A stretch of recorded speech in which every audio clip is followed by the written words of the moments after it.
మనసులకు ఆపదొస్తే దేవుడు ఆదుకుంటాడు. మరి దేవునికి ఆపదొస్తే ఎవరు ఆదుకోవాలి? మనసులో మనమే కదా. ఇగో మన మాధవిలత మేడం చెప్తుంది ఇనూరి, మాకు ఇది అది అని అడుగుతాం కానీ అదే అమ్మవారితో నేను కాపాడే వేళ్లకు మనం కాపాడుకోలేకపోయినాం ఆమెని.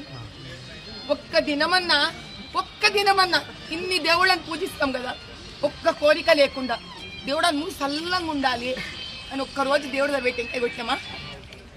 అమ్మవారి గుడిని కూల్చేస్తున్నాను తెలియంగానే ఆడున్న జనాల దగ్గరికి ఎమ్మటే ఉరికొచ్చింది బంజారా హిల్స్ ఉన్న గుడి అన్నట్టు. ఇక వాళ్ళంతా నిరసన తెలుపుతుంటే మేడం వచ్చి వాళ్ళకు మద్దతుగా నిలిచింది. గుడి లోపలికి పోతుంటే పోలీసు వాళ్ళు వచ్చి అడ్డుకున్నారు, పోనీయలే.